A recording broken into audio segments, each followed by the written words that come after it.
Welcome to my channel Maths for All by Srinivas. Today I am going to explain 2 marks problem from differentiation.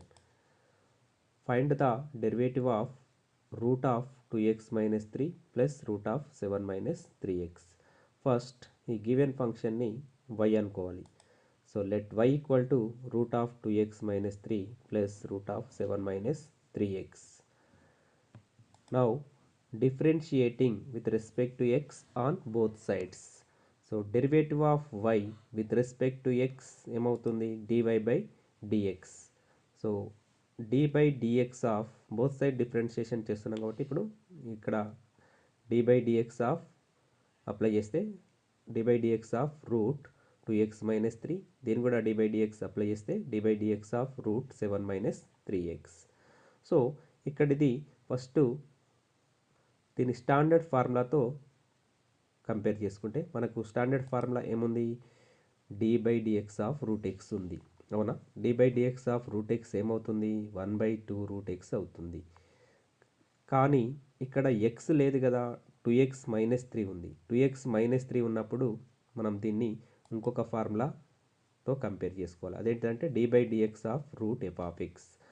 So d by dx of root f of x ఏమవుతుంది అంటే 1/2 root f of x మళ్ళీ d by dx of f of x అంటే ఈ route లోపట ఉన్న function యొక్క derivative ఇక్కడ వస్తుంది. సో ఎప్పుడైతే మనకు ఎక్స్ బదులు వేరే ఫంక్షన్ ఉందో దాన్ని ఎఫ్ ఆఫ్ ఎక్స్తో కంపేర్ చేసుకోవాల్సి ఉంటుంది. స్టాండర్డ్ ఫార్ములాస్ అన్నీ కూడా అంతే. సో ఇప్పుడు ఇక్కడ ఏమవుతుంది dy by dx equal to d by dx of 2x root 2x minus 3 ఏమవుతుంది 1/2 రూట్ 2x మైనస్ 3 అవుతుంది. ఇక్కడ ఎఫ్ ఆఫ్ ఎక్స్ ప్లస్లో ఏముంది 2x మైనస్ 3 ఉంది కాబట్టి d by dx of 2x minus 3 వస్తుంది. సో అదేవిధంగా d by dx of root 7 minus 3x ఇదేమవుతుంది 1/2 రూట్ 7 మైనస్ 3x మళ్ళీ d by dx of 7 minus 3x. So ఇక్కడ d by dx of 2x ఏమవుతుంది 2 అవుతుంది. d by dx of kx k అవుతుంది కదా, k is any constant ఎందుకంటే derivative of x 1 అవుతుంది కదా. కాబట్టి ఇక్కడ d by dx of 2x 2 అవుతుంది. d by dx of minus 3 ఏమవుతుంది కాన్స్టెంట్ కాబట్టి 0 అవుతుంది.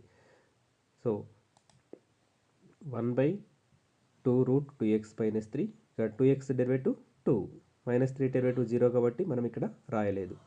సో ఇక్కడ అదేవిధంగా d బై డిఎక్స్ ఆఫ్ 7 0 అవుతుంది, రావాల్సిన అవసరం లేదు. d by dx of minus 3x ఏమవుతుంది మైనస్ 3 అవుతుంది. జస్ట్ ఇక్కడ ఎక్స్ కోఎఫిషియంట్ గుర్తుపెట్టుకోండి kx d by dx of kx k అవుతుంది అంతే. సో ఇక్కడ 2 క్యాన్సిల్ అవుతుంది, 2 క్యాన్సిల్ చేస్తే మనకు ఏమవుతుంది 1/రూట్ ఆఫ్ 2x మైనస్ 3.